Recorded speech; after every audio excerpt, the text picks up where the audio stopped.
Hello everyone, Minute Plus Meditation here, Tuesday, October the 24th, and it's the feast day of Saint Anthony Mary Claret. Was a incredible individual, considered the spiritual father of Cuba. He actually, there were 17 attempts on his life because he stood up for the slaves, the field workers and so on. The landlords, the people in power didn't like what he was doing. So,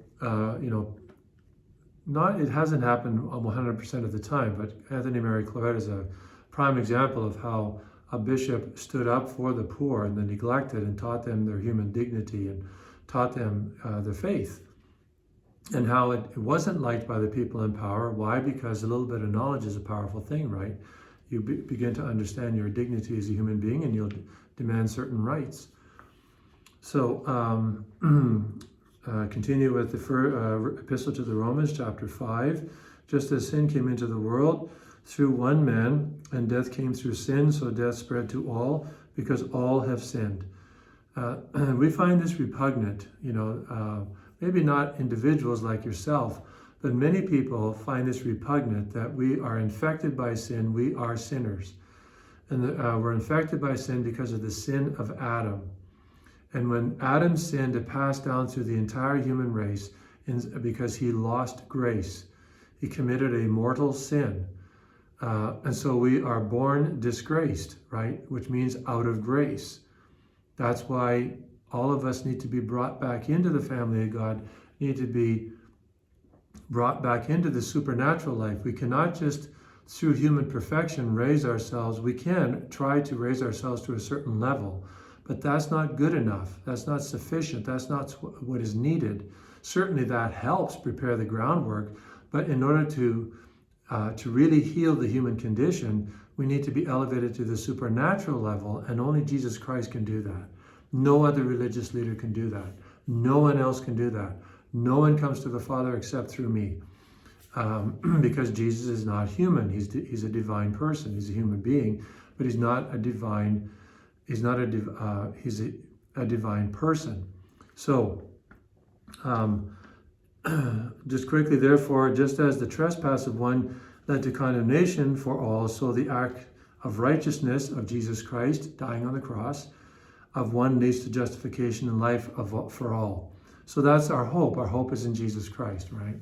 So we got to face the reality that we are sinners.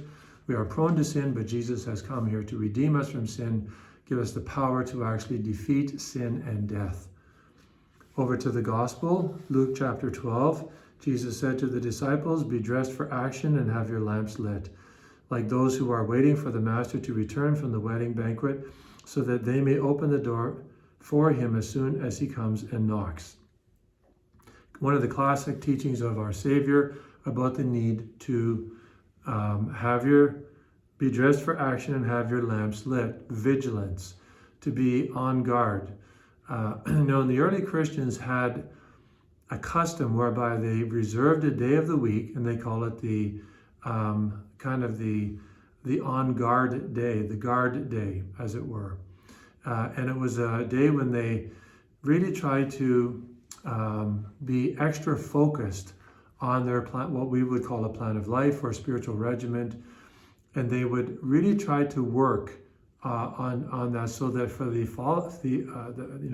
week that followed that day, can be any day of the week, they would be much more attentive, to fulfilling their duties, their spiritual duties, their norms, if you will. And so they would be just extra vigilant. And if we practice this every day, it's kind of a no-brainer, right?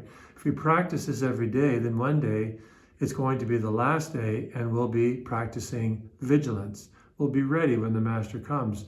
Even though there may be some human fear involved, we'll be ready, and love will overcome all fear. Okay, so remember this. Vigilance, be diligent in your vigilance, right? So have that one day of the week and try to really practice your spiritual regiment, be more faithful and attentive to it, asking Jesus to help you love him more and more. God bless you.